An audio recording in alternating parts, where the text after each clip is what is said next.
So if you've clicked on this video, you're probably a videographer, and you've probably been using a mirrorless or a DSLR camera your entire career. And you've also probably watched enough of the internet and you've gone through enough YouTubers to convince yourself that maybe it's time for you to step up to a cinema camera. And truthfully, I think that's great. However, there are some things you need to know. So in today's video, I'm gonna go over 4 truths or 4 things that you need to know before going from a mirrorless camera into the cinema line of things. Now, today is actually going to be more of a chill video. We're gonna be talking about what you need to know when going from a mirrorless camera into the cinema line of things. Number 1 is all of the settings are kind of different, but they do the same things. Now, in a cinema camera, you might find something called iris, which essentially just means aperture. Those two things are interchangeable and they don't change too much. Now, where things get a little bit interesting is when we start talking about our shutter, particularly shutter speed versus shutter angle. Now, shutter angle essentially will set up your shutter speed based on your frame rate and it'll keep it consistent throughout. Now, an easy way to explain that, because that might be confusing, is that there's something called the 180-degree shutter rule. And that's something that you probably learned on your mirrorless camera to keep your shutter speed double the frame rate you're going to be using.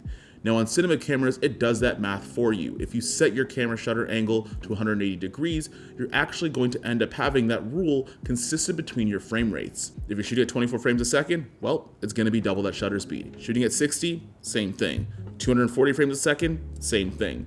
As long as you are keeping your shutter angle at 180 degrees, it'll maintain that rule so you don't have to change your shutter speed manually when you are dealing with your footage or when you're dialing in your settings. Now, ISO is an interesting one. Now, you still are gonna have ISO on most cinema cameras, or if you're a Sony user, you're gonna look at something called Cine EI, but it's all based on ISO values. Now, what I will say is the majority of cinema cameras out nowadays have something called a native ISO, which is essentially the ISO value that it's going to operate the best at.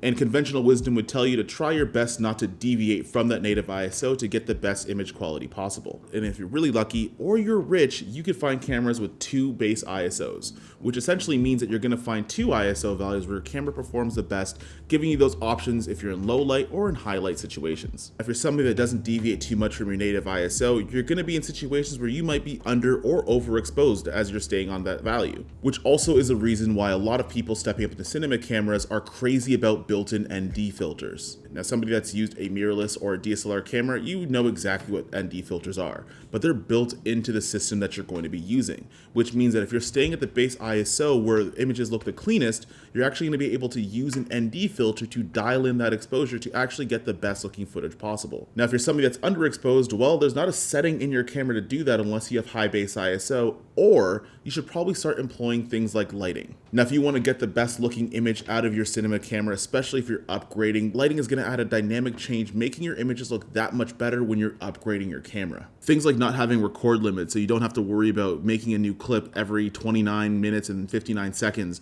or things like not having overheating issues, which a lot of the new cameras that have high quality features seem to have a problem with. You have a camera body that's dedicated to all the video features that you want. On top of that, if you're somebody that's starting to work with crews or starting to work with teams, your cinema camera is probably gonna have features that you didn't even think about in a mirrorless camera. In particular, timecode. Now, timecode's a feature that I honestly didn't think I needed or actually didn't use for a very long time on my Sony FX6. And there was a commercial shoot that I was recently on, and the very specific reason as to why I got called over somebody else was because my camera had timecode. They actually had an audio guy on set that was capturing the audio for a pretty big campaign for a fairly large company, and they really needed that specific feature that you'll find on most cinema cameras that you might not find on a mirrorless or a DSLR. On top of that, having attachments like XLR and SDI enables you to use a variety of different systems in monitoring and in audio that are in more professional environments and come in handy, especially when you're working on bigger budget projects. Once you've wrapped your head around your settings, it's time to actually crack open your piggy bank, because with as versatile as some of these cinema cameras are, rigging them is going to get pretty pricey. Now, if you're trying to get the most out of your video, you're going to have different rigs for different solutions. Essentially what a camera rig does is it's made to solve different problems. If you're somebody that's a gimbal user, well then you'd have to rig your camera up to be made for gimbal use. If you're someone that shoots handheld, well then there's handheld rigs that you can look at depending on your situation. And if you're somebody that shoots in the studio, well then there's different accessories and different ways that you could actually shoot in studio using your cinema camera. Although I will say, from using cinema cameras versus something like a mirrorless or DSLR side of things, I do have a lot more versatility. For example, the Sony FX6, I've been able to use it as a handheld rig. I've also used it as an in-studio rig with wireless monitoring setups, and I've been able to use it on a gimbal as well, but you have to do some workarounds. Now, different cameras are going to be a little bit different how you rig them up, and you could find those accessories on pretty much anywhere from Amazon to B&H. One thing that you should know about cinema cameras is that the image quality is incredible, but you also have to be able to accommodate for bigger file sizes. So from coming from a more affordable or mirrorless line of things, I could use just normal SD cards and I could shoot all day long and be on my way. Once I've stepped up to a cinema camera, particularly the Sony FX6, I've spent a lot of money on memory solutions, buying things like CF Express Type A cards and V90 cards and different cards to accommodate for the very high quality codecs and file sizes that are going to come from your camera. That's obviously just going to be a trade-off. You want higher quality stuff? Well, then you're going to have to pay the cost to be the boss. On top of that, that also comes with buying bigger hard drives and looking at things like SSD drives or even setting up a RAID system. If you could get over the financial hurdles that come with going from a mirrorless camera to a cinema camera, you're gonna have a camera that's going to be completely dedicated for video. Now, everything in this video is great, but it all means nothing if you can't come to this single truth that's pretty consistent amongst pretty much any camera gear that you want to upgrade to. And does your current client situation, does the current work that you're doing support, or will it support stepping up to a cinema camera? Unfortunately, these things cost money, and sometimes you might have current clients that not necessarily are in a position to afford you to go use a cinema camera for your next project.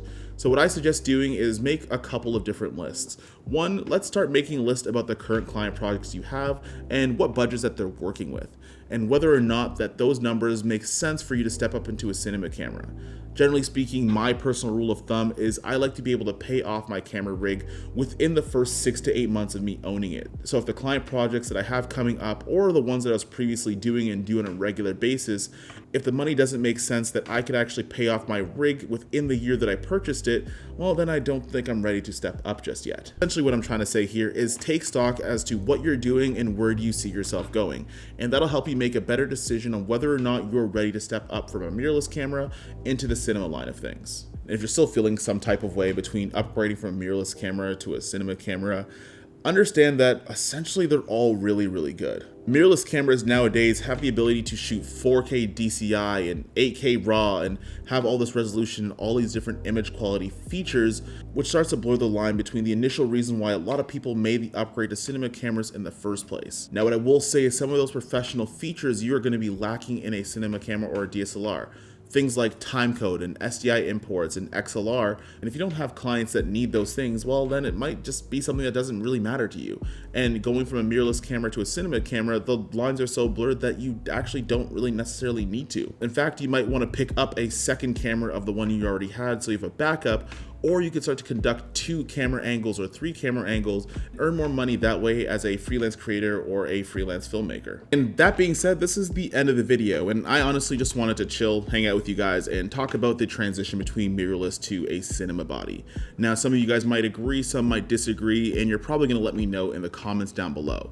But you guys talk about why you might have the camera that you do. If you're somebody that sticks in the mirrorless line of things, why do you actually want to stay there? And if you're somebody that's looking to switch up into a cinema camera, what are some of the jobs and what are some of the prospects that you have coming up that's really making you think that you're ready for that upgrade? That being said, I hope you guys like, comment, share, subscribe, do all the things YouTubers tell you to do, and I'll see you guys in the next one.